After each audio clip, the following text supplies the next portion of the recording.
Pero may mga klase ng kaibigan, Bibi, na kahit hindi magkita, magkaibigan. Oo. At halos lahat ng kaibigan ko ganun. Totoo?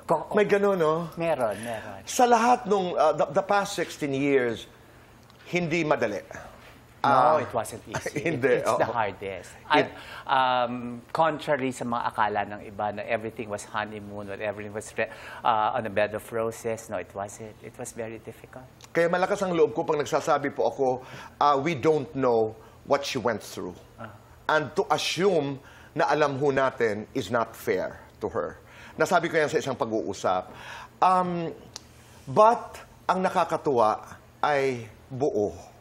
Diba? Sa dami ng ating pinagsamahan na karamihan naman masaya. Karamihan naman. At sa dami ng ating mga kaibigan, napapag-usapan natin ng mga kaibigan, sino, without, I don't know how you're gonna handle this, sino ang nanatili at sino ang umalis? Nawala? Oo. Nako, maraming nawala.